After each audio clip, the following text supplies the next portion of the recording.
fuck it up, and then we'll be stuck. Uh, All yeah, hail our robot never mind. overlords. Hey, everybody, welcome to Shattered Dungeons. We're discussing creepy AI cameras that follow you around while you're doing things, and I decided to go live just for grins, like right in the middle of the conversation. Thought it'd be funny, and I was right. Welcome everybody. Session 0 of our newly rebranded show, Shattered Dungeons presents Naturally Shattered. I am joined with the cast that all of our other past videos are up on YouTube right now because we were not live at that point, but we are this season. We are rolling into it, kind of a merger with the other Shattered Dungeons group. Both both shows are playing Shattered Dawn, which is an indie RPG, D100 based with no classes. Everybody kind of picks their own skills, and they call them advancements in the system, and everybody kind of picks their character how they want. There's no limit. Just go for it. But anyway, I'm joined with the players of the first season. They have one new character joining the cast. And so, what I would like to do for just a brief minute is have everybody go around and kind of introduce yourself and your character from last season. And then, in the case of Brett, he's going to introduce his new character altogether. So, let's bounce around and let's do this alphabetically, I suppose. So we're going to start with Celeste, who is played by Juniper. On the spot. Here we go. On the spot. I was hoping you could go alphabetically by person name, not by character name. So, oh well, that's all right. Hi, I'm Juniper. A lot of places on the internet, I am Linen and Spice. I am playing Celeste V. Syrian, who is a Nor Ethel. She is a very uh, pale, I guess, elf-looking character with pointy ears. She has a short blonde bob. She also has an invisible disability. Her hands don't quite work properly. That kind of varies with the day, as to like it's kind of a fluctuating disability. And she is primarily a magic user. She was selected to go to the Reaping because her family found that, or decided that she was worthless because of her disability, that she didn't kind of fit the mold, which is why she ended up thrown together in this ragtag group here. Yeah, so that's Celeste.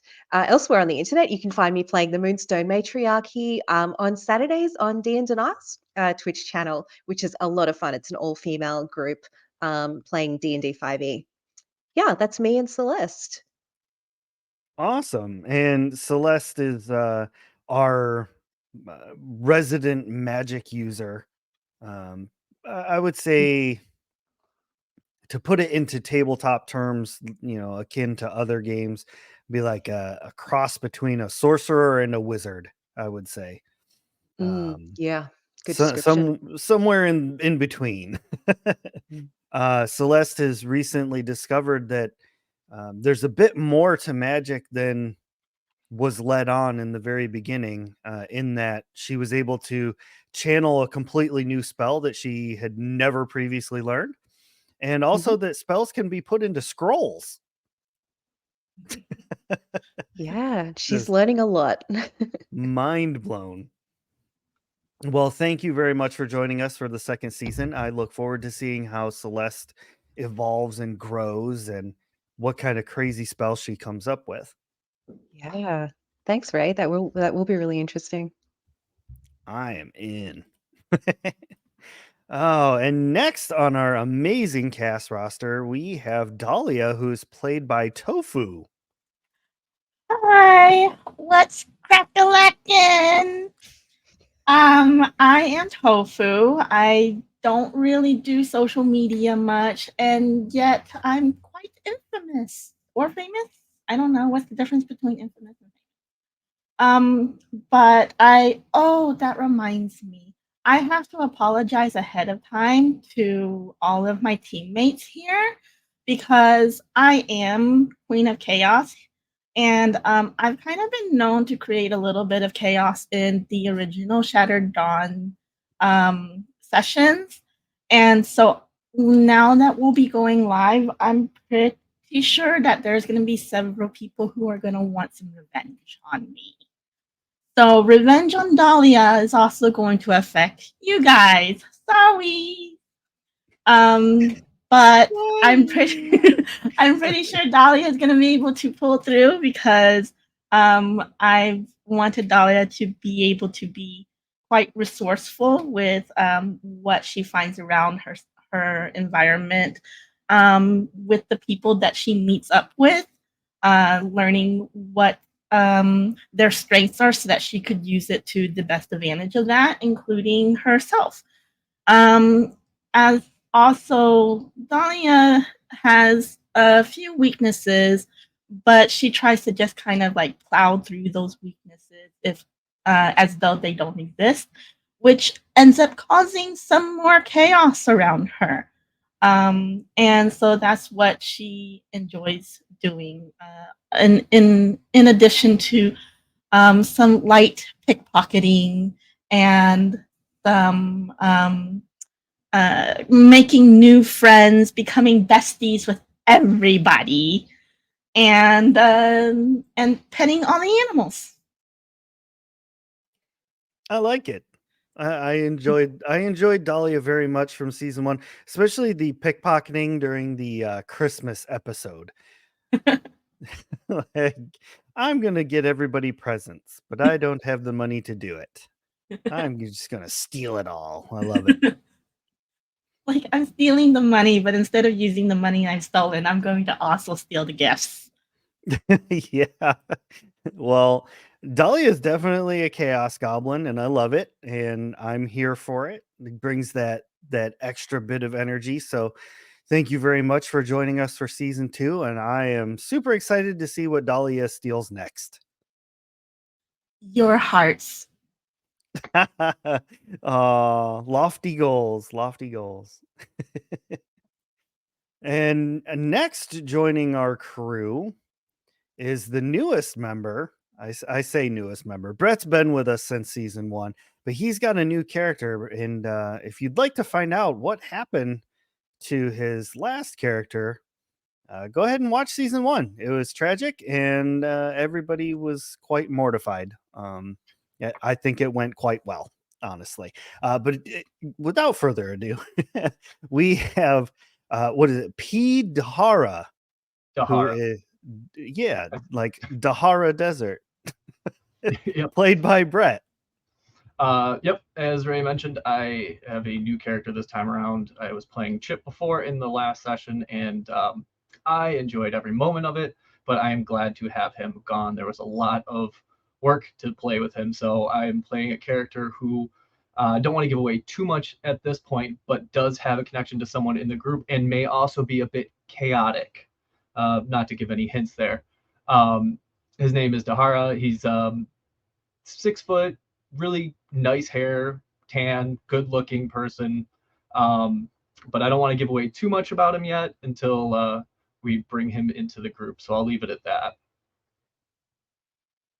All right. Well, I don't have any loving memories yet of Dahara because, we haven't seen anything yet. But I am glad that you are here with us again, Brett. It's always a pleasure to have your characters joining us. You come up with some wild ones. So, me personally, I have no idea how this is going to go, and I think that's a brave new story to tell. So, thank you for joining us.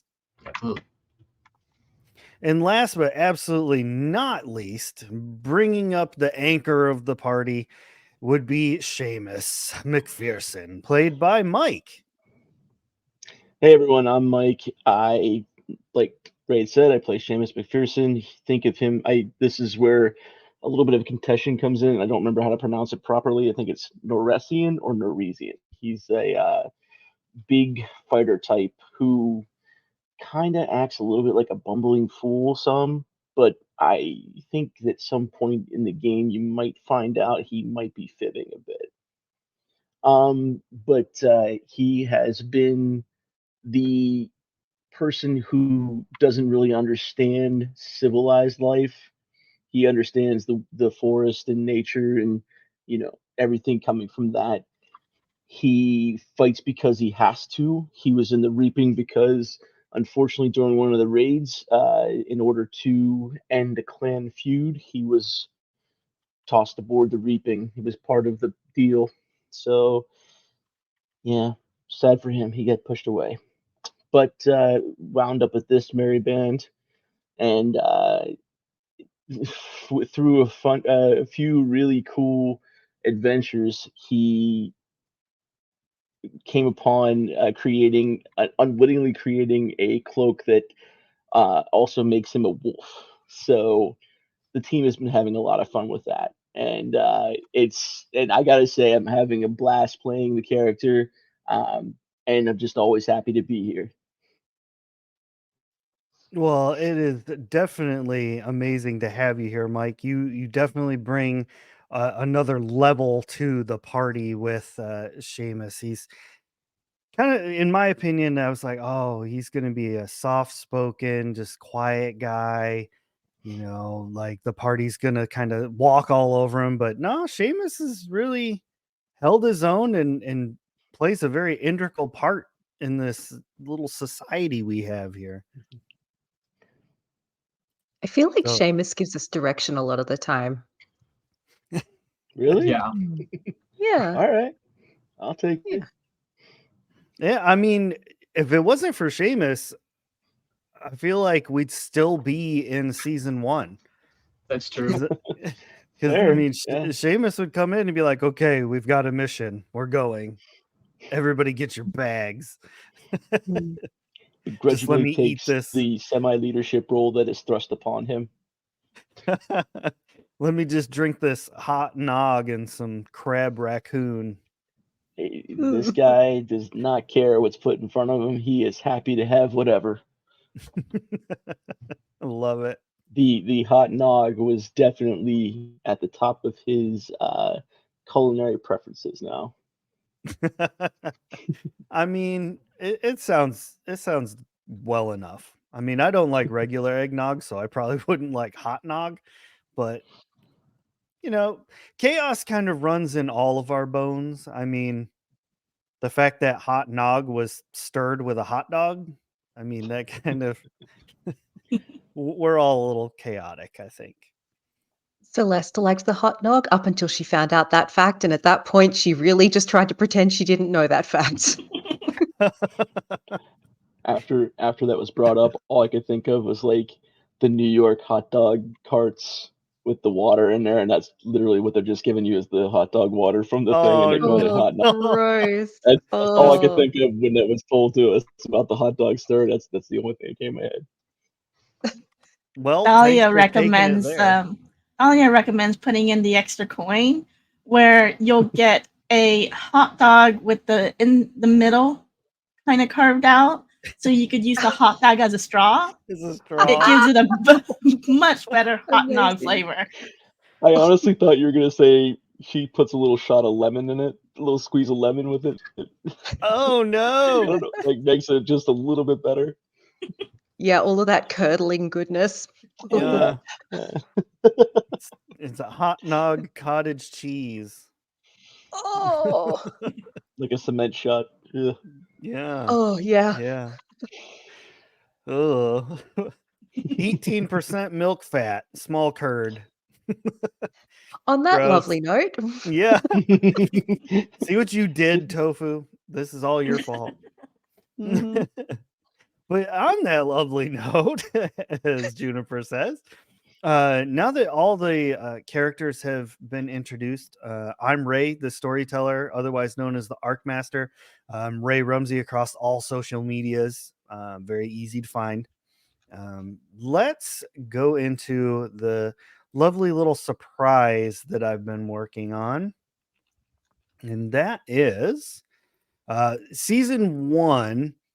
And all the other shows that I was the storyteller for, I had one generic intro video. I used it for all the shows. And I mean, it was super generic. I used stuff off of like Canva. Like, oh yeah, that'll work. This is kind of fantasy looking. Oh, this is kind of horror looking. Slapped some words on it and called it a day. But with all of these shows that I'm doing, all of them are heading into their next seasons. I have decided to invest a little bit more time and a little more effort, and I'm giving each of them their own intro videos. So, with that being said, let's go ahead and roll that film for Shattered Dungeons Naturally Shattered intro. Enjoy.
There you have it. There is our new intro for this show.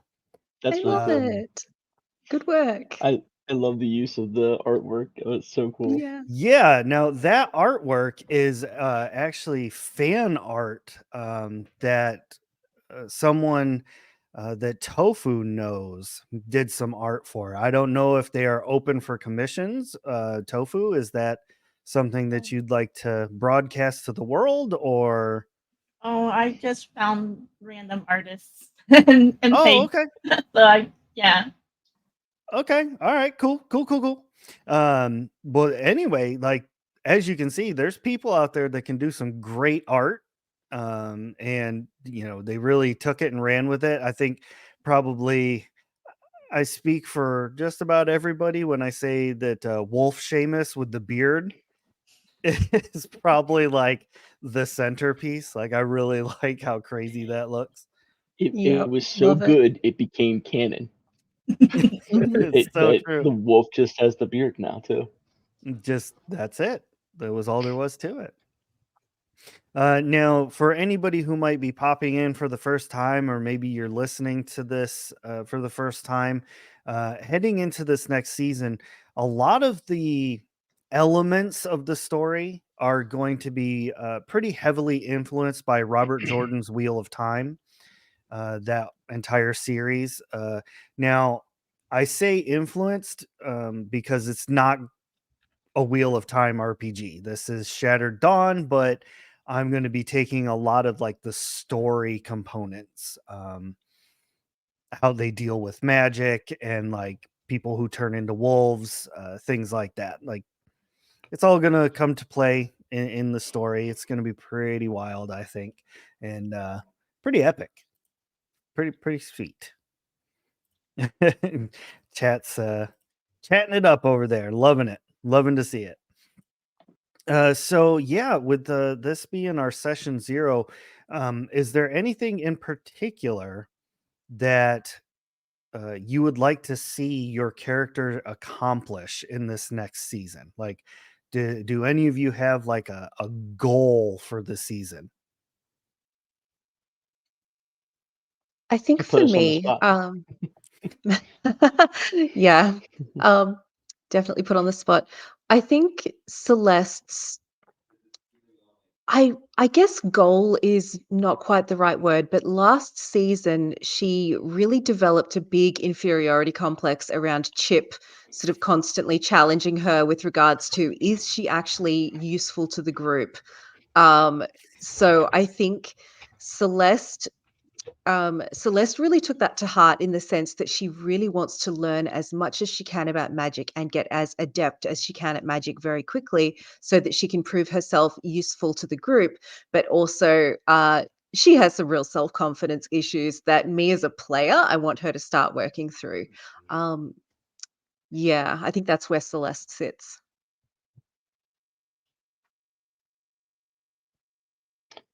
I mean, Seamus, I mean, he did kind of grow fond of Chip, and the thing that happened, and I think he's over this next season going to probably be more cautious around friendships and stuff because losing somebody is not his favorite thing, and obviously nobody's favorite thing in the world, but because he got so close and like it's almost like he turned on the group.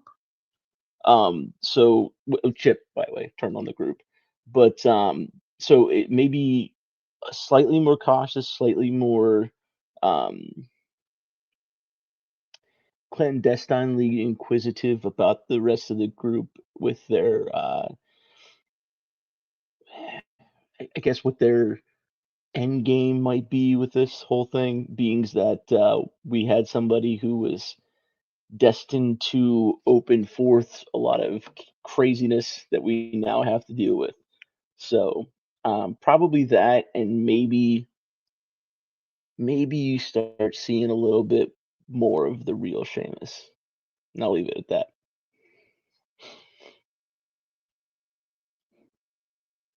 I mean, yeah, that tracks, to be honest. Dahlia, do you have any goals? Not goals in particular, just growth. As you said, she is a chaos goblin. Maybe a bit more maturity of some sort at some point, because her end goal is really to, like, as later as a more mature adult, she's going to want to be a little bit more settled in. And so right now she hasn't really found her, like, her home, especially considering that we've just survived or escaped a reaping.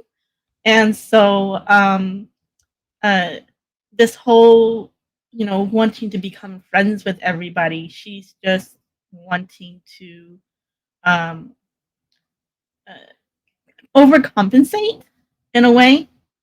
And so yeah, I just want to use this as a way to find um, points in the story where she shows a little bit more maturity and less chaos. Okay. All right. I like that. I like it. It's definitely character growth for sure. I'm not sure that you as a player are going to be able to sustain that for long. Wow, I Ray. I s- Wow. I speak as a fellow chaos connoisseur. I try to have my characters have growth, and I inevitably revert back to my old ways. I can't help it. It's just In all of the characters I've ever seen Ray play, I get that very much, which is why Ray and I get along so well. Nice. that's why I'm better suited to tell the story. You don't want me in your story. Things will go badly. I will set I everything on disagree fire. wholeheartedly, man. Sorry.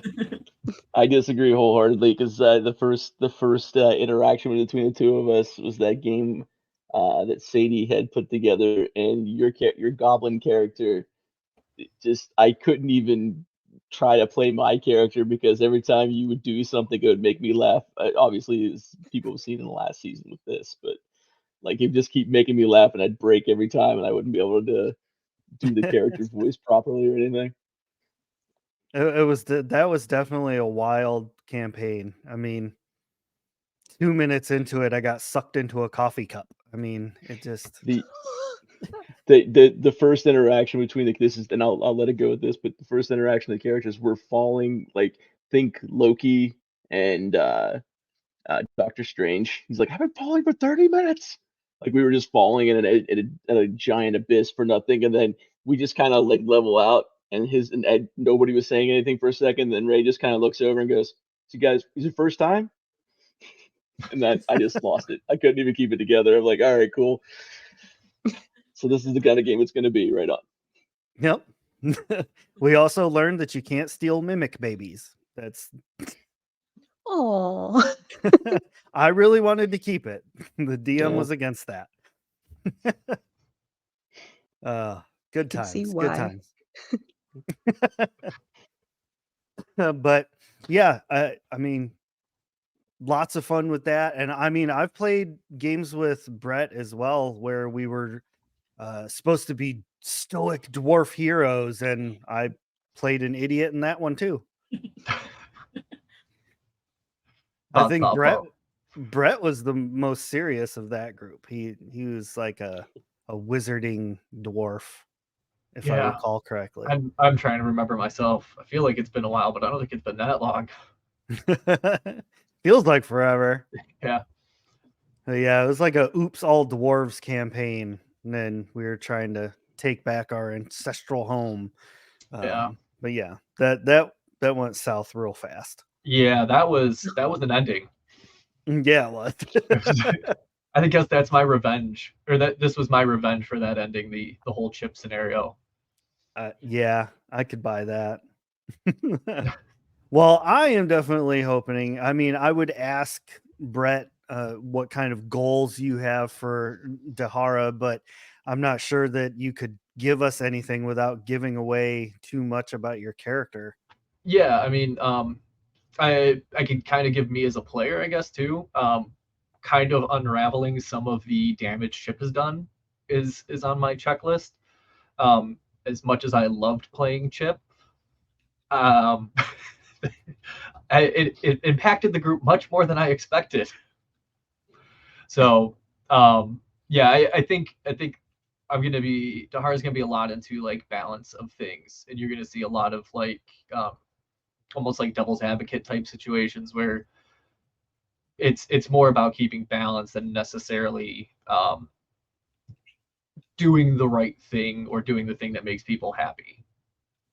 Gotcha. Yeah. I like that. I can dig it. Redemption story for a character that doesn't even know what's going on. I feel this insatiable need to redeem myself. Love it. I'm serious That's about awesome. Seamus getting the tattoo, by the way, of Chip on his back.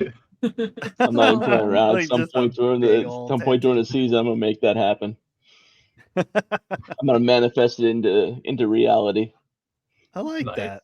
I think that'd be nice. Just a little picture of Chip on your shoulder. Maybe that's even better. I like that. Little That's dagger, Something to Session like, Zero and little already, dagger and like a doing little puns. cloud, like where it poofs away. Yeah. There's gotta be a way to imbue it with some sort of magic, so you just turn into like a creepy little child. I miss my friend. Yeah. You're just standing in front of a mirror back and forth, having conversations. Into making Celeste a- walks in, flips the fuck out, and runs.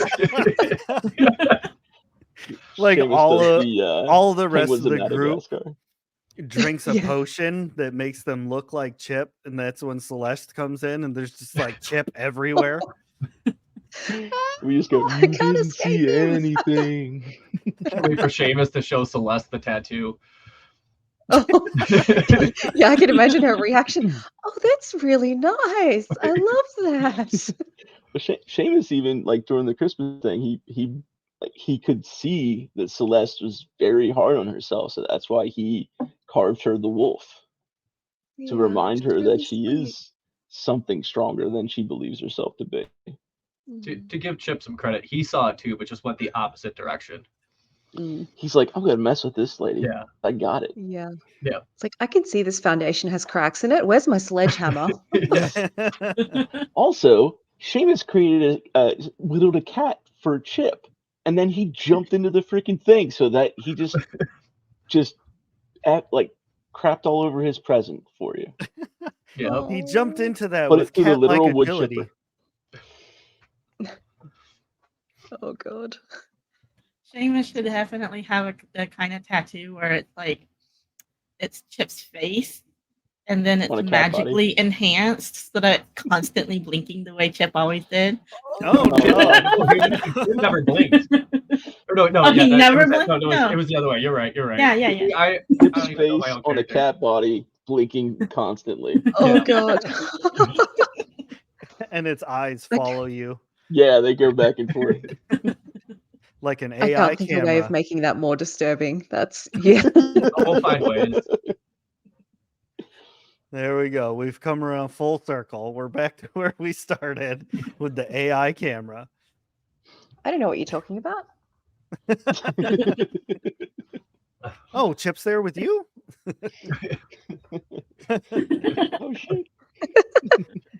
Oh, goodness. Well, we still have quite a bit of time slotted. So I think I'm going to do something else real quick. Just to kind of set us up for session 1, if that is okay with the rest of you. It doesn't really require too much except using your mind theater, getting prepared with the mind images, which I've recently come to find out not everybody has those. That blows my mind. I'm on the I can't. borderline. I cannot possibly fathom not seeing something that's weird. I mean, No inner it's dialogue, abstract no inner image. to my Chip brain. through. Yeah. Chip But- for sure did not have a mind theater. I believe that. And if he did, I would be very terrified of it. Oh yeah. Like even like Armand from Interview with a Vampire would be like, "Whoa, Chip, you need to calm that down." Nice. You need to bring that in. All right, so I have rolled a die randomly to determine where I'm going to start on this. So, Seamus, you find yourself far to the north, returning home to your wonderfully middle-sized home that you have built with your bare hands, the thatched roof and chopped down logs which make the body of the house. Smoke pours out of the chimney as you approach. The air is slightly cold, and around you as you approach your home dances 10 to 15 little pups, little wolf pups. Larger wolves kind of follow behind you as you head on home with the giant stag over your shoulders. And as you approach, a woman comes out of the house, and you've returned with meat. Excellent. That should last us most of the winter. Yes, we will have to prepare this and salt this soon. You go relax. I shall salt it. I will get it prepared. You're the best. Thank you. Come, little what- ones. All the little pups are following, yipping, and how dogs play. They're learning how to hunt. They're biting at each other's legs and things, not aggressively. They're just practicing. And they follow you inside. And in your home, very cozy. There's a fire going on the hearth, and your chair is all fluffed up and covered with wolf fur. Like not skinned wolf, but like, sheddings, like husky shed undercoats and whatnot. There's lots of fruits and fresh baked breads and mead laid out on the table, and even a lovely tankard of hot nog, homemade, of course, because it's very hard to get way out here. Waits for you.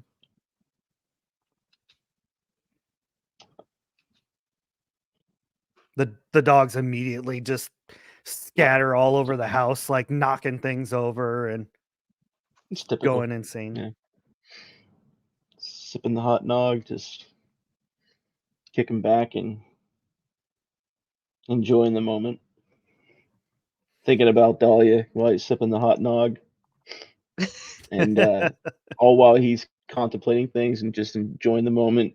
Every now and again, that flash of image of Chip diving into the machinery pops in. He sits down the nog and he's just sitting, like, I'm assuming that the chair is like more oriented to the fire, so he's just kind of sitting there thinking by the fire, enjoying all the company of his family. all of the sounds kind of fade away as you get lost in thought, remembering all of these things. Um, and before you know it, all of the pups have completely paused. Like some are like stuck like mid-air. Like Other ones stop are like, moving, yeah, they're like frozen. like Flash Um, reaching the height of the Speed Force, about to go somewhere, kind of thing. yeah, Nice. they're just yeah. And as you are taking note of this, you find that you are still able to move. You can still interact with your environment and still move around. You're able to stand up. I imagine in that situation he would jump up and just kind of look around, puzzled, but also kind of like watching for movement or looking for maybe the source of the issue, knowing that there could be potential danger nearby.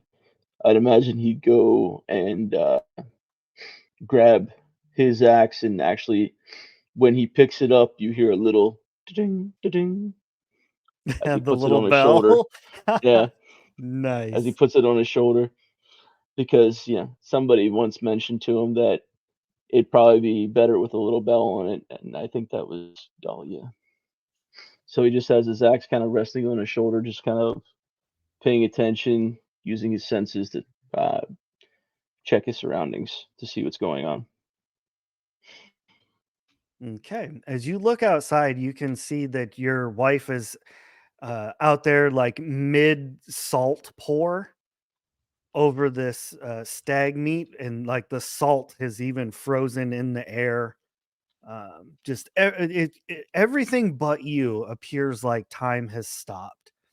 And from, kind of behind you, but a little bit back, you hear a voice say, "This could all really be yours." What is this magic? Turning around, you see a man sitting in your chair, his feet up. He's a Norethel, so one of the high elves, basically. He's got a very nice silk vest on, all buttoned up, a white shirt, um, completely untouched by any kind of stain or soil.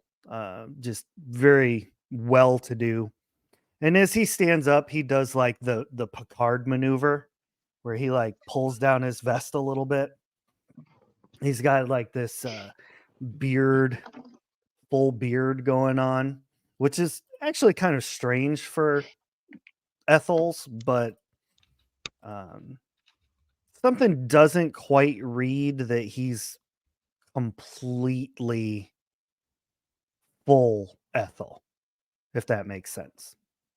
Yeah, And he says, I mean you no harm. I'm not here on any kind of mission or anything. Just here to simply offer you this. What you see. All of this can be yours. The quiet, the peace, the wife and your pups. All of this can be yours.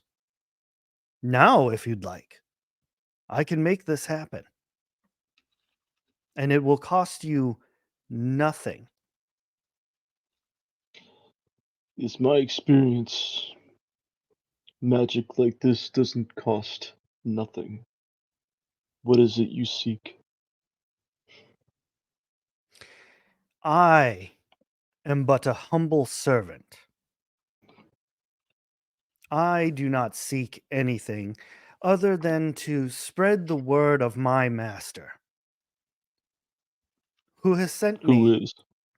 to extend this offer to you for only words, a promise. All he asks is that you stay here and enjoy your life. Relax. Take in everything. Enjoy what you have earned. And he will leave you to your own devices.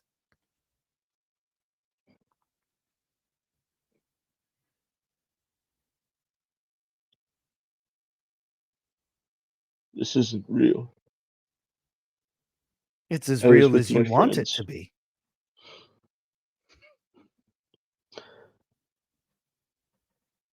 I don't believe I will be making any promises today. The last time somebody told us about promise, we were the ones who promised.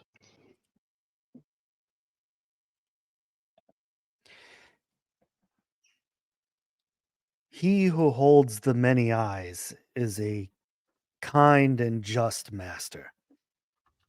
He provides for those who, how to say, you scratch his back and he will scratch yours. Admittedly, what you see before you right now is just an illusion. But I can promise you that should you accept these terms, this will be very real. And all of your friends, they shall be taken care of as well.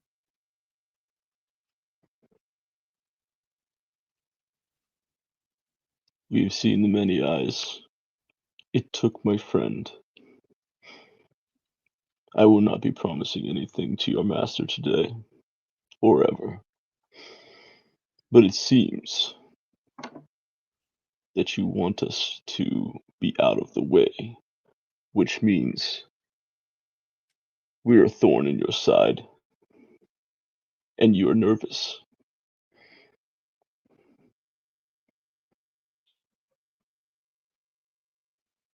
Yeah, I can see that you are far more clever than those of my station who seem to think otherwise of you. I hide myself well.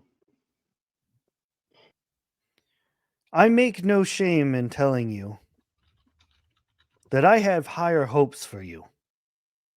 I really was hoping that you would stay here and create a life for yourself and not potentially fall.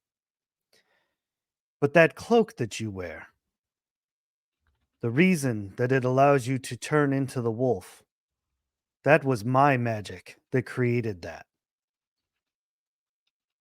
I was the first to discover transformations like that.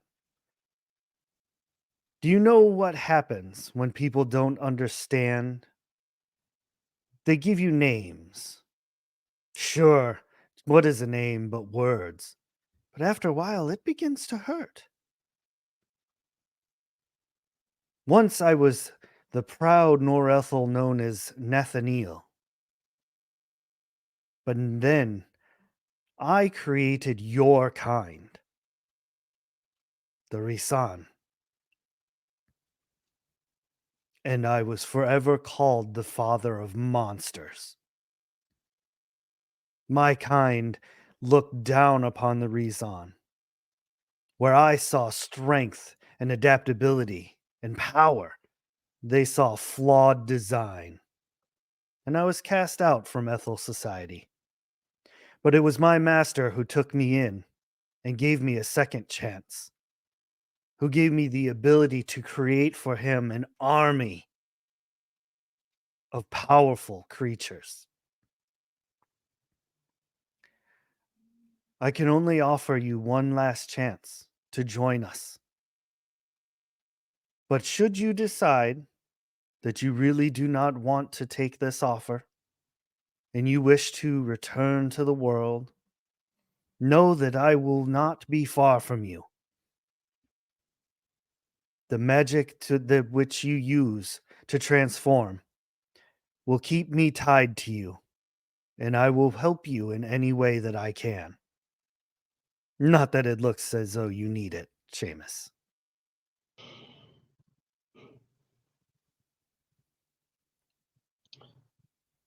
I commend you for being different than your kin. But when somebody uses this type of magic, it almost seems like a Faustian deal. And I have to apologize. I won't be accepting this day. Good luck to you, Lord of Wolves. I shall see you again here in the dreaming. Good And he luck and the kind more of to come. fades away into like a wispy nothing. And as he does so, everything else fades away as well. And you open your eyes laying on the floor, the cold stone floor of that chamber, which had the gyroscope in it. As you kind of turn your head, you can see your friends also laying on the floor, unconscious. All right. Would Seamus? I'm assuming Seamus will try to wake them up, but if we're cutting to something else, I'll be quiet. Yes, we are actually going to jump to, let's see, that would be, oh, okay. Simultaneously, while Seamus is having his dream, in a bustling, busy street, the sound of vendors and marketplace peoples calling out their wares, but not for money. No, everyone seems to be trading. Everybody seems to be having just equality. Everybody has shed off this tiered system of money. Dahlia walks proudly through the streets. The people that see her coming through all kind of offer a bow or a head nod, or they come over and offer a chicken, or some steamed rice, or anything that they can afford to give up. They're offering it to Dahlia. All of them seem to have this same consensus that Dahlia is like a local hero. Hey, what's up? Oh, it's Dahlia, our champion. She has returned. Oh, like hundreds of voices are calling out to Dahlia. Yo, Finnick, how's the babies doing? There's like 6 kids all lined up. High five each of them. Yeah, yeah. Now, as you are heading through the town, giving high fives to all of your friends, you reach the center of town, which sits your home.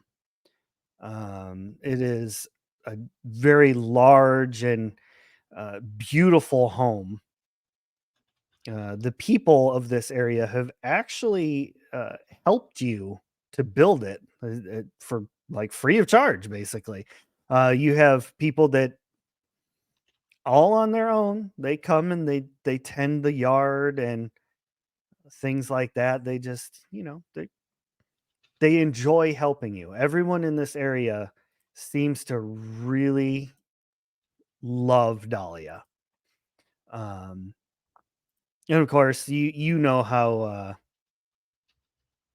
you have your house laid out and everything. Yeah, going in, I'll be like, hey, Flora, Rose.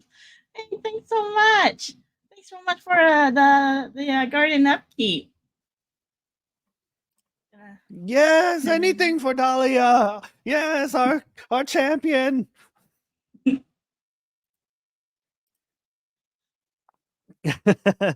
Heading in to your home, you kind of, walk past your let's call it the treasury, and you can see inside is like stacks and stacks of coins and jewelry and treasure chests and magic items. You've got just everything very neatly organized. Everything is all perfectly situated.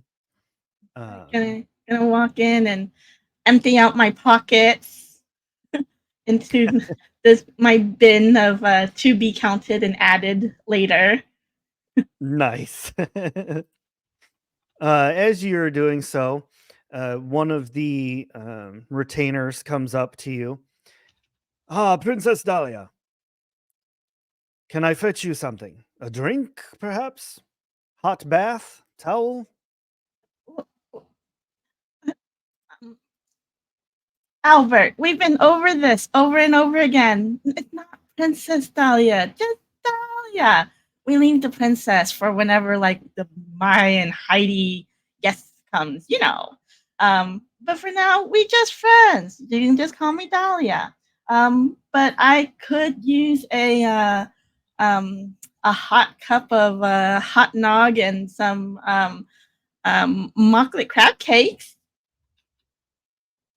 Oh, yes, yes. And might I say, thank you so much for changing my name to Albert. I appreciate not being called Toddles anymore. Yeah, Toddles felt like it had a little history there, so we're just gonna start fresh with Albert. I enjoy that. If you would be so kind as to head to the dining table, I shall bring you out things presently.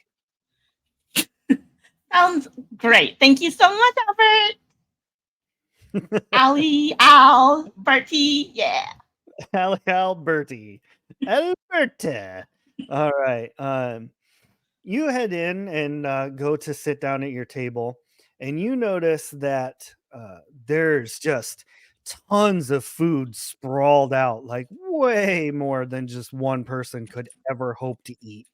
And we're not talking like hamburgers and things like that. This is like racks of lamb, prime ribs, wagyu steaks. This is full on pinky up, howdy do kind of stuff. So like my real life. And as you wander on in and get ready to take your seat, you notice that there's a guest sitting at the far end of the table. He's a Norethel, wearing a nice black vest, long sleeved white shirt, just very, very hoity toity, well to do. He's got his full beard. And he stands as you enter and offers a deep bow. Oh, whoa. I didn't remember if we had guests. Sorry, my schedule's been a little bit full. Was I expecting you today? 'Cause I know I was expecting some other friends tomorrow, but I mean, I still got plenty of bedrooms. You can like stay all you want if you want to, if you need a place to sleep. Who are you? My apologies, Dahlia. I did not mean to catch you off guard. I am Nathaniel. It is a pleasure to meet you. What's up, Neil?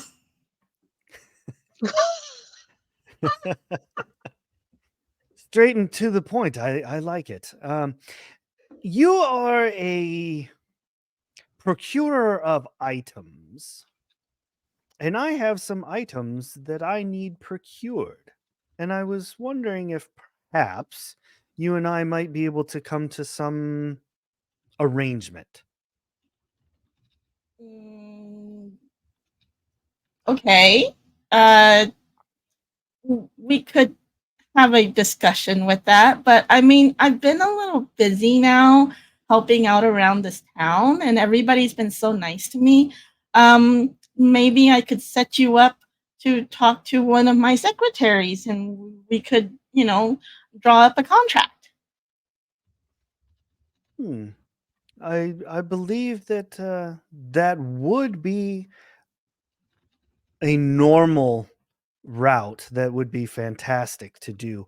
However, the things that I require obtained are kind of time sensitive. Isn't everything nowadays, though? I mean, you know. Yes, but this is my family we're talking about. You see, they've been kidnapped. Oh no. And how do you wait? But as you said, procure items. Family aren't like property items. They're people. Indeed. Which brings me to the strange part of this situation. You see, my family, while kidnapped, were sealed inside stone plates. The only way to free them would be to use powerful potency magics to break the seals, thereby I releasing them. Oh, but I don't do magic. I'm sure there's somewhere in the world someone that could do it. So why aren't you talking to them? Oh, I will. But first, I require the stone plates to be returned to my possession. Oh, okay. Yeah. No. Um. When do you need this by, Neil? I would prefer to have it done today. But there is a slight, tiny, eensy weensy caveat to this. You see, the plates are being protected. They are held in the basement of the College of Caladir, which is currently ran by Justinian. A Norethel like myself, but he has a rather grim view on myself. And you need this today? I mean, would you not want your family returned as quickly as possible? Well, yeah, but I kind of need time to scout the area out, and uh, I could promise to do my best, but it won't be in that quick of a time frame. So time is the problem. Hmm. What if I could offer you a temporary solution to that problem? I'm listening. He picks up an apple off of the table and just kind of like tosses it up. And as it does, it slows down and then just kind of hangs there in the air. And he says, Whoa, cool trick! time magic is Oh, something magic. that my master grants people who he finds worthy. And I must say, my master indeed finds you worthy. Otherwise, I would not be standing here talking to you. Dahlia kind of puffs out her chest and kind of shakes her jacket a little bit. Yeah, keep talking.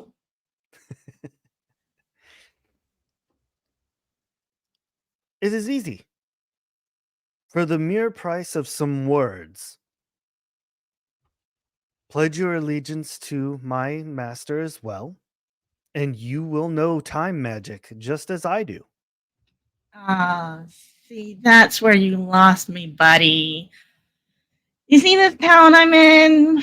We don't do like a pledge of allegiance to anything. There's no flag. There's nothing like that here. We all just one big happy family. There's no master or higher tier or higher being. We're all on equal grounds here, so there won't be any pledging of anything happening. I'm not very good with pledges, anyways. Like,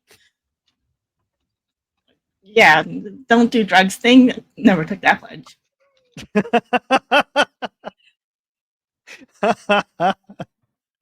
Oh no. Every high school in the 90s just screamed out in pain. Yep. Focus center. But with this time magic, you could save every single one of those people out there who worship and adore you. You could spare them from death, from growing old. I'm sure there's other ways to do it without having to pledge anything to a higher being. Sorry, bud. I'll still be happy to help the best I can, but there won't be any pledging to any master going on here or anywhere in this town. Here, you got the wrong city.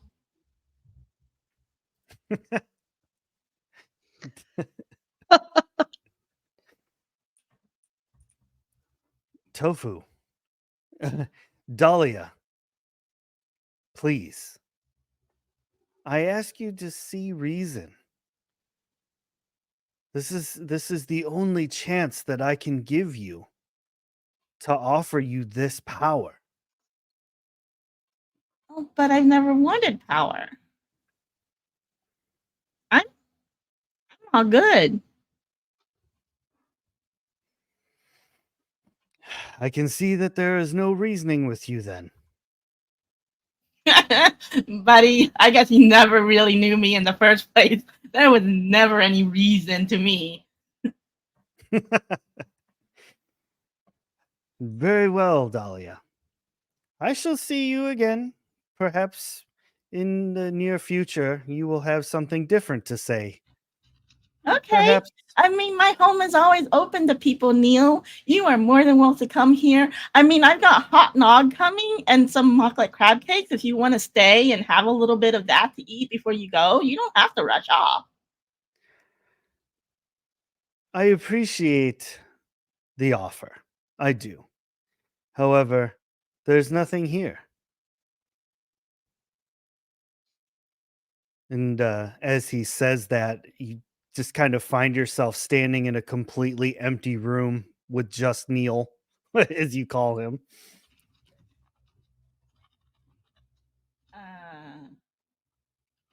You see, Well, I don't remember time doing this. time is redecorating. not the only thing that my master controls. The inner workings of the world are changing. And if you do not choose the right side, I promise you will end up alone. And he vanishes in like a wisp of smoke. And you find yourself now standing in a completely white field of existence for what seems like an eternity. Like years go by. And you awaken on a stone floor, cold, disoriented. And as you turn your head, you can see Seamus likewise turning his head, looking over at you and Celeste.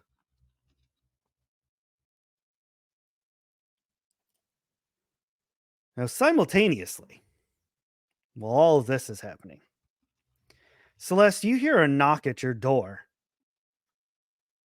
And as you look up from a thick book, like 5,000 page dusty tome, you kind of come back into where you are at this moment. You're sitting on a very large, lavish throne.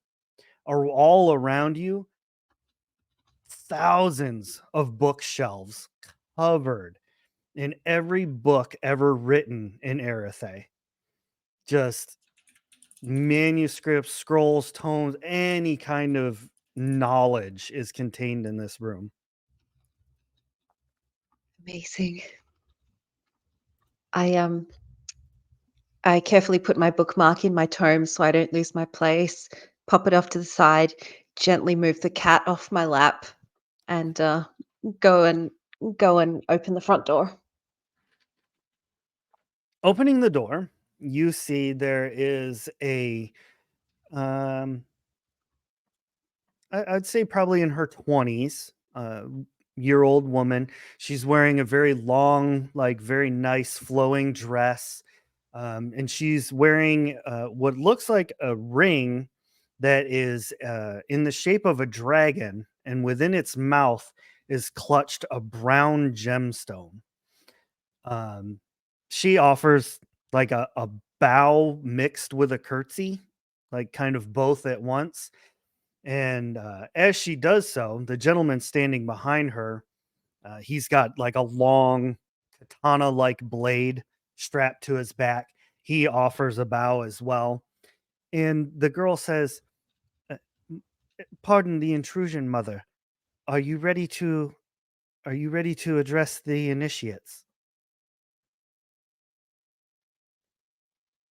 Do I know what's going on here? Or is this like out of the blue? This seems very out of the blue because the last thing you remember was Chip jumping into the machine. Right, okay. Um, I'm sorry. I don't know. Maybe you have the wrong person. Um, uh, Initiates? Mother? What do you mean? Oh, uh, Mother Celeste, I'm sorry. Have you not had your tea this morning? Are you not awakened yet? I can return. I will tell Uh, the initiates to wait longer. um, yes, please. And then I look back at where I was sitting. Is there a cup of tea there? There's not, but there is like a pot with hot water already like heated up and ready to go. Okay. Yes, please. If you could return once I've had my tea, that would be lovely. Um, As you wish. They what they've is your only name, dear? they they've only been waiting a couple hours. It'll be fine. I'll tell them to go tend their chores. Uh, it, uh, oh, sure. Okay. Oh my goodness. Like Celeste is freaking the fuck out that she's let people wait for a couple of hours. Like that it's her fault. Just please give me a moment. As you wish, mother. Does she leave? Yes, she goes to tell the initiates. Okay. I shut the door behind her and like plaster myself against the door and just go, what the fuck? And I just start like tearing through this place looking for what the hell's going on, any information that might help me. Right. Uh, so as you're scrambling to find anything possible, um, you come across a newer text, something that's actually been written on a scroll rather than like a bulky tome. And think of it as kind of like a medieval version of a newspaper. And as you're kind of reading through it, you see that this was written probably 5 years ago.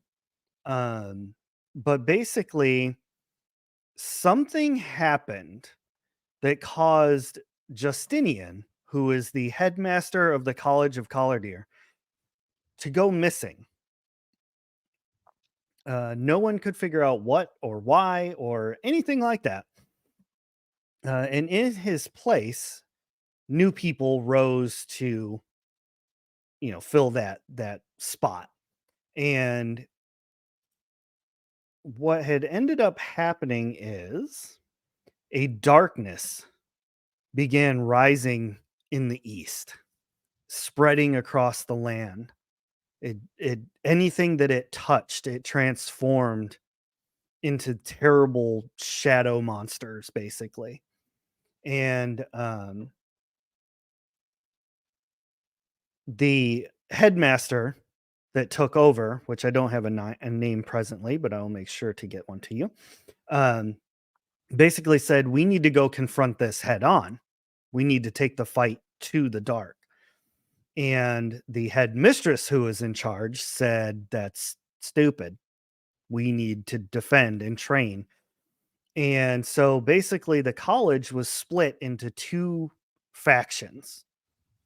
One faction who said, we need to go take the war to them. We need to be offensive. The other side said, no, defense. And then throughout that time, the headmistress became known as the seat of Collardeer through some situations and promotions and rising through the ranks from initiate beyond. Celeste became appointed as the seat of Collardeer, otherwise known as the Mother. All of the people under you all refer to each other as sister. They refer to you as mother. It is not uncommon for you to call them like my child or child, something to that nature. But it is also, to some degree, like obviously not to an initiate, but to like somebody who's higher in the ranks, for you to call them sister as well, as a sign of like, hey, I'm still one of you. All of this information kind of flowing back into you, you also realize that you have a signature spell now. Something that, this is just like, gee whiz, hey, if you get to this point in your life, it is a spell that you are able to choose from any spell in the book, even one that you create yourself if you want. And because it is your signature spell, it is more potent than someone who actually cast the same spell. Hmm. Okay. Um, okay, I absorbed this information. Does this information feel familiar to me, or am I learning this for the first time? Like, does it come into me like, oh yeah, that's right. Yes, that's exactly what's happening. Okay. Um, do I find any notes or like an appointment book or something that will tell me what I planned to speak to the initiates about this morning?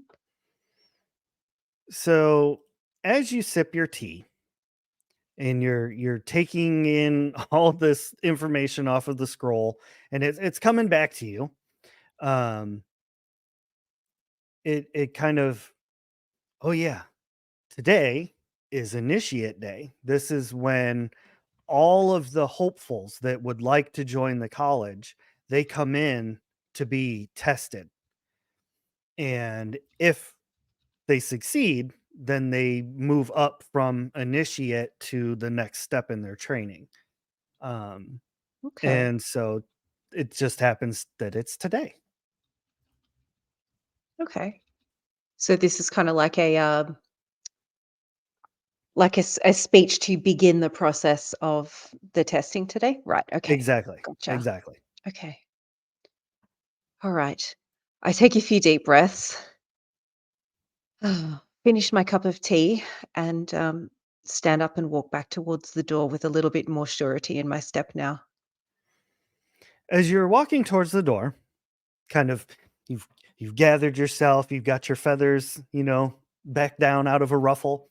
You actually see on the end of one of the tables that has like scrolls and such, um, there is a bit of mail that bears your family seal. It has not been opened yet. It's like somebody dropped it off and maybe you weren't there to see it. But you see it now at this point. I think my heart stops for just a moment. And then once I unfreeze, I pick up the letter, probably with slightly shaking hands.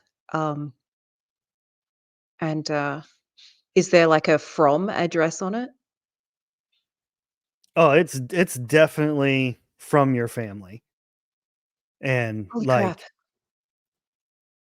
like they made no attempt at like trying to hide their location or anything. Like it's Mm, almost written obscenely large so that you would know where they were. okay.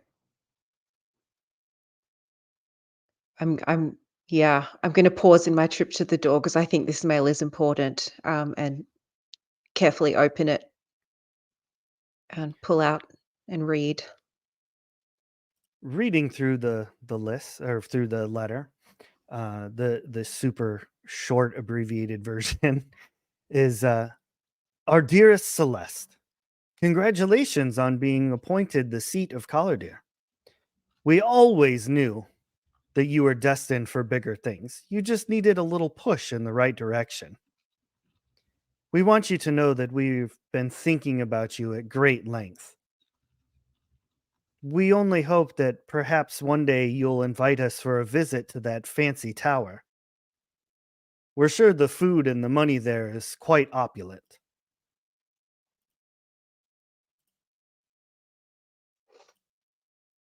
Okay.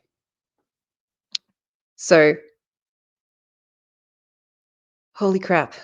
I think Celeste, on reading the first few sentences, just feels elation that her family actually thinks something of her now. But upon reading the final sentences there about being sure that things are opulent where I am, reality kind of hits home. She carefully puts the letter back in the envelope, turns back around, throws it violently across the room, straightens herself out, and goes back to walk towards the door. Awesome. You open the door, and as if just muscle memory takes over, you head straight to where the initiates are. And as you enter into the obscenely large circular room, you see that there's actually way more initiates this year than there have been in many, many other years. Partly because in your reign, tenure, however you want to word it, you lifted the restriction on disability. Yes. So this has just completely changed the game. And as you enter into this chamber, you see that there's 30 initiates just in plain white robes. Also around them, like kind of surrounding the outside of them, is a number of other sisters who look like the one that came and knocked on your door, like wearing nice dresses, but not like, you know, nobles' clothes or anything, but very nice, very well tailored dresses. And each of them are sporting a ring that have different gemstone colors in it. Some have red, some have yellow, others have brown. Um, you see, there's a number of those swordsmen standing behind a bunch of them, except for the ones wearing the red rings. They have no one standing behind them. And as you enter in, every single person in the room takes a knee, and unanimously, everyone at the same time says, "Hail, Mother!" I uh, bow my head in return to everybody, put my hand on the shoulder of the nearest person, of the nearest sister. Rise, everyone. I respect you as much as you respect me. Please rise. They all stand. Is there like a podium or something like that? Yeah. As you Okay. step up to the podium, the one that you placed your hand on, she's actually got the staff of 7 parts that you put together. It's fully constructed, and as you reach the top of the podium, she taps it twice on the ground, and everybody is just dead silent. Okay. Um, I'll walk up to the podium. You want me to do a speech? Because I can fully do a speech if you want. Like, how heavy are we taking this role play? That is completely up to you. All right. What was I'm that just like? along for the ride at this point. I was like, this Okay. all track. This is very Celeste. Yeah. All right. Okay. I step up to the podium, seeing 30 bright-eyed, bushy-tailed initiates before me. And I will say, welcome, initiates, to this day of testing. It is not that long ago that I was in your place. As you know, my body is not whole in the sense that some of you will bear difficulties, disabilities like I do. But every single one of you has the potential and deserves the chance to explore that. Today, in your testing, you will have the chance to see whether the magic inside you can be molded and shaped, tapped into, and pursued to the point where you can use it for good. You all know of the shadow spreading across our land. We need people who are willing to step up, not only to bring the fight to them, but to defend those at home who are unable to stand up for themselves. Today, I believe in all of you. I believe that you all have it inside of you to pass this test and move on to the next stage of your education. Believe in yourselves as I believe in you, and we will see each other again tomorrow with new colors, new badges, and a new day dawning ahead of us. And I will step backwards and gesture to the lady with the staff. You gesture towards the speaker, and that's the title of the one that holds the rod. Basically, they fill in for you when you're not there, when you're not at the tower. And as you Mhm. do so, you take a beat to look around and notice that there's no applause, there's no clapping, or there's just everybody seems frozen for a moment. And you hear a single solitary hand clapping from beside you. And stepping forward, you see, I'm not going to describe it again, but you see Nathaniel. Well done, Mother Celeste. You have done quite the job rallying the troops. Of course, you realize they're all going to die, right? Who are you? An old, old student of this tower. My name is Nathaniel. I grew from childhood with the former headmaster, Justinian. Before he and the other Norethels cast me out, much like you.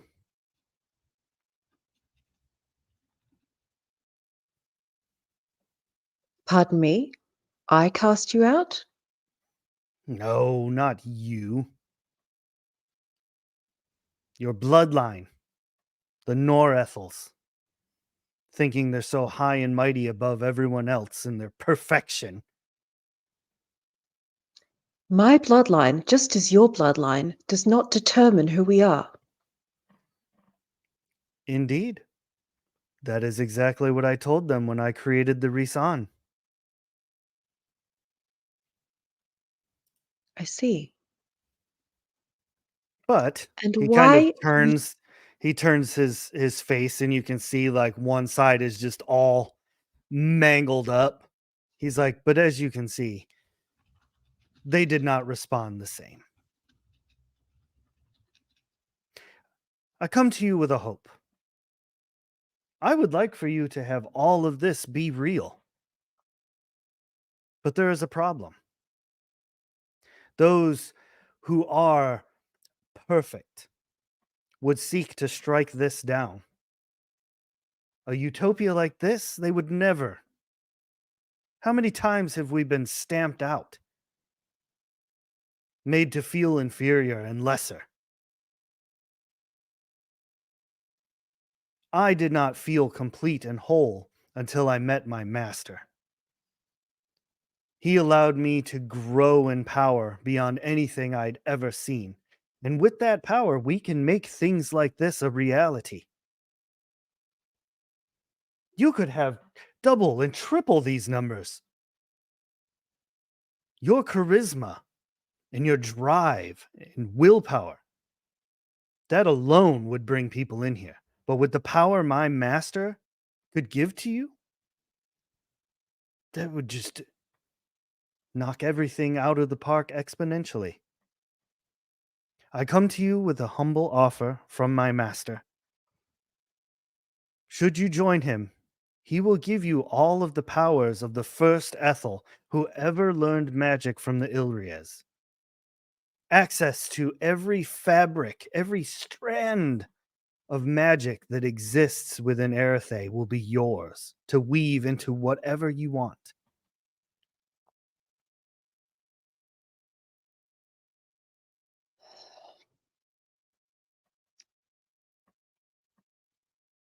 As you would know from the speech that you just saw me give, under false pretenses, might I add, I do not believe that anyone requires selling themselves to a master to access the potential within them. Therefore, I must decline your offer because I do not believe that anyone should be above anyone else. I do not know who your master is, and I'm not sure that I want to know. This reality can come true, as you said, from my charisma, from my dedication, my hard work. All of this can become a reality based on my merits alone. I do not need your master, whoever that may be, to make this a reality.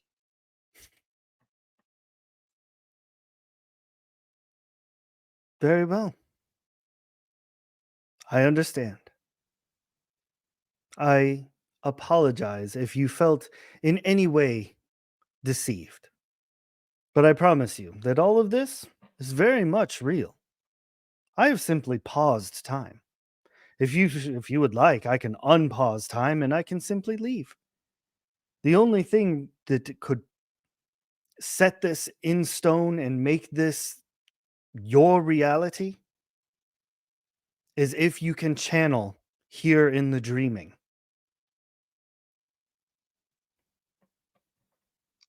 If you unpause time and allow this mirage to continue, you deny me the opportunity and the joy of creating this future for myself. Send me Uh, home. I'm not clear. You can make this your own reality right now by channeling it into reality. You have that strength. I would have nothing to do with it. I will leave. I will simply step away. I just wanted to show you the future that, granted, you could possibly create all on your own through years of time and training and allowing things to unfold. You could also channel your potent magics to make it happen now. Why would you deny myself and all of these others the joy of the hard work and the self-confidence that comes from a job well done? I don't wish for things to happen immediately. I don't wish for things to be handed to me on a silver plate. I don't wish for immediate, instant gratification. That is not who I am. Send me back. As you wish, Celeste. As you wish. And everything fades away into smoke, much like everybody else has previously seen. And you also awaken on the floor of the chamber. This brings us to our final player, Dahara. You escaped long ago a situation that we can delve into at another time. And after that situation, you've just been kind of living on your own, peaceful. Nobody's really been messing with you in the forest. Um, in this particular area, near Hester, not quite in Hester, but near it, there is also a large city that once stood with mighty walls. Its name long forgotten, but now called the City of the Dead. This used to be the home of Nathaniel, the father of monsters, the creator of the Risan. It has long since been overrun with plants and ghosts and other just seemingly terrible creatures. But in recent days, the weather has been changing and things have grown dark. It's kind of unexplainable. It's not like the solar eclipse or clouds or anything. It's just everything seems gloomy. And one morning, as you were out fetching water, we'll say, just doing your daily chores, you see strands of potency, potency being the magic of Erethe, funneling its way towards the City of the Dead. And without warning, from an area near Hester, a blast of white and blue and purple and black energy shoots up out of the forest and comes down into Hester itself.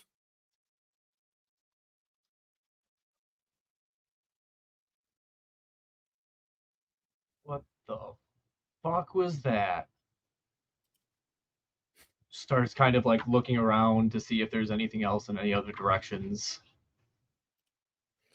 There doesn't appear to be anything else, but like animals coming from the direction of Hester come flying through the woods trying to escape whatever's happening over there. And the last one to come through is like this boar.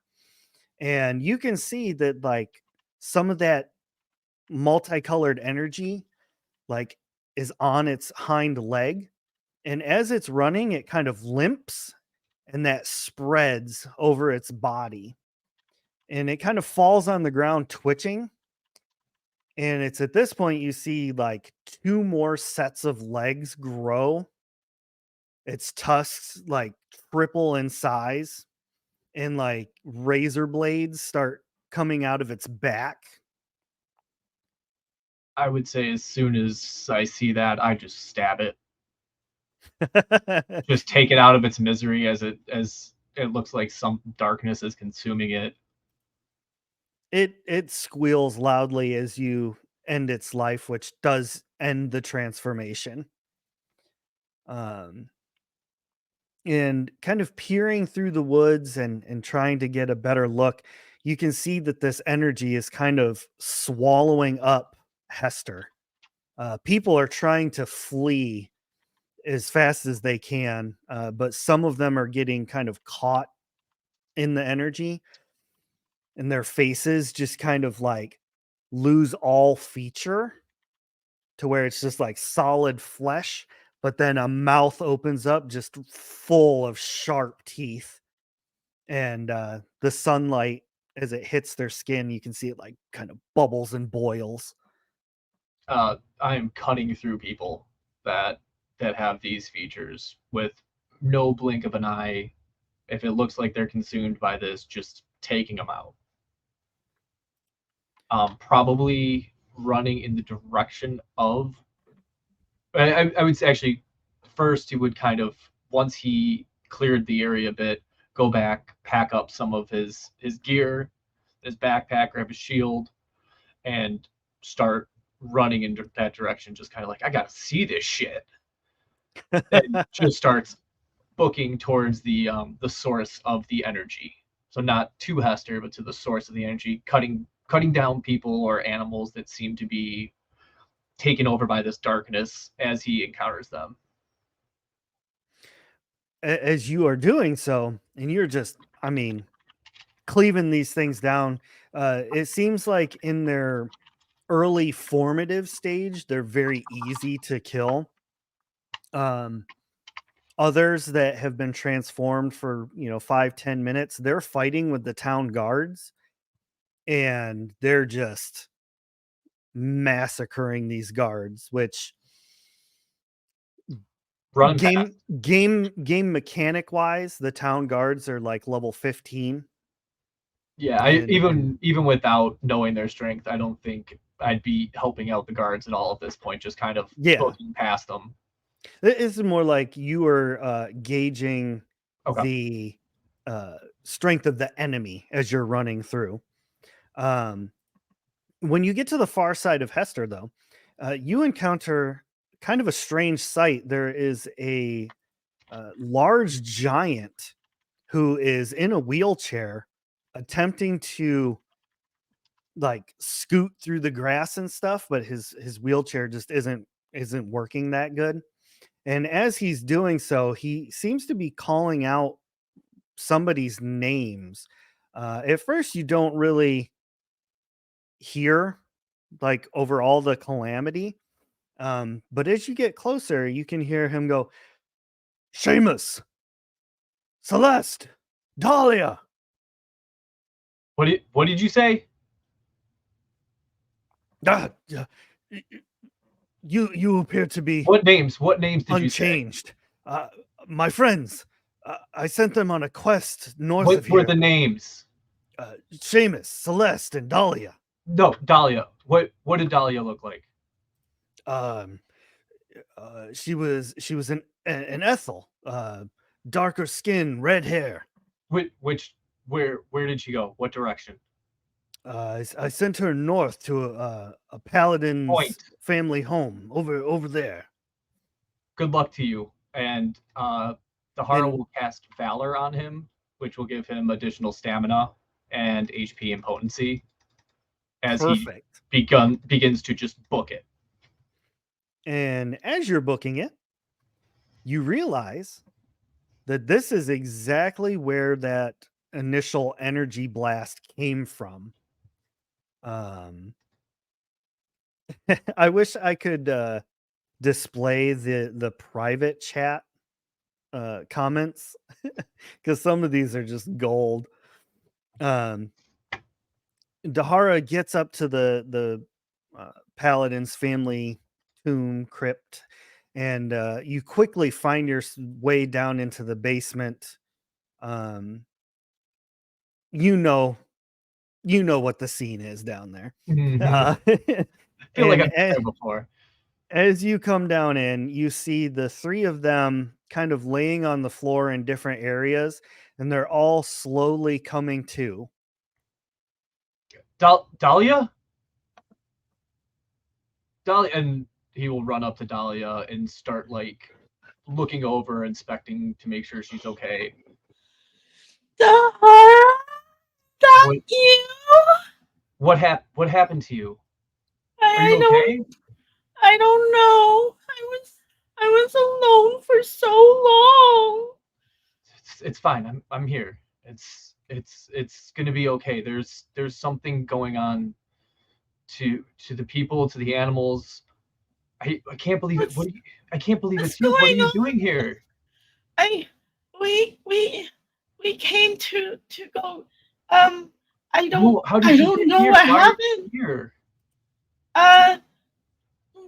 We were sent on a quest by This this isn't home. blacksmith, and You should be at I- home. I was reaped.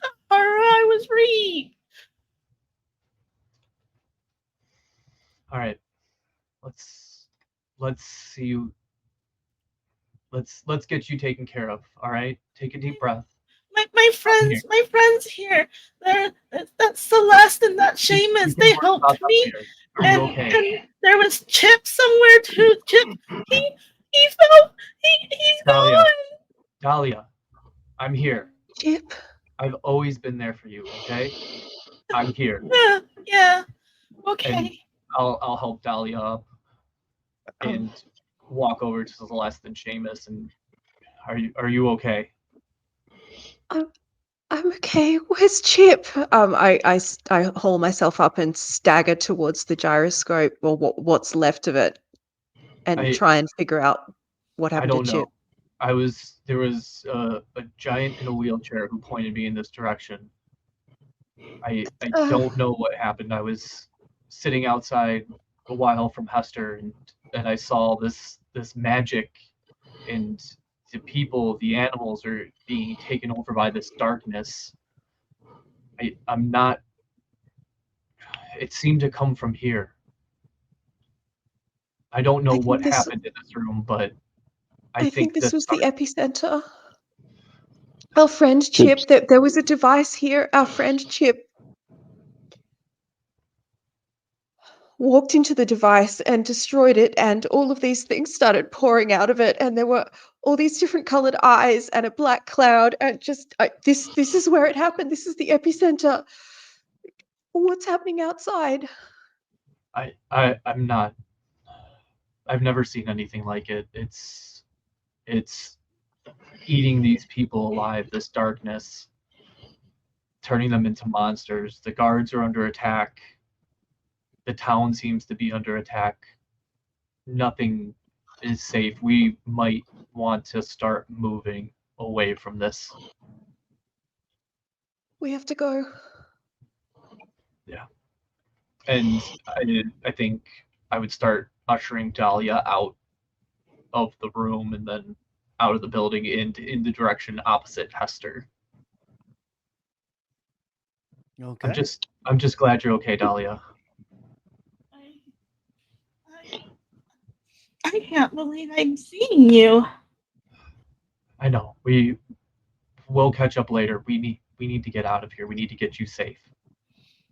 Okay. And that's where we're going to bring session 0 to a close. We will discuss in Discord. We'll discuss which direction you all would like to kind of head to kick off session 1. So I guess this is kind of like session 0.5. But wow, that was some pretty heavy drama there at the end. Bet y'all weren't expecting that. No drama from me. I don't do that. Not at all. I didn't get to do my finisher. I was gonna have Seamus pound the thing and do the big warrior yell. I was gonna because he watched his friend jump into the freaking thing and basically destroy himself to usher forth evil. Yeah. Oh dear. I guess we got to save the world. One more time. Mhm. Well, thank you all very much for joining me tonight for session 0. Like it was always a great time hanging out with you guys. You're like such a fantastic group. I really like the dynamic and everything that goes on with y'all. It's so much fun. Loving it. And of course, thank you to our chat who is keeping things fun. Dun, dun, dun. We will see you all next month for session 1, the official kickoff of Shattered Dungeons, Naturally Shattered. Thank you all very much, and we will see you all next time. Bye. Bye.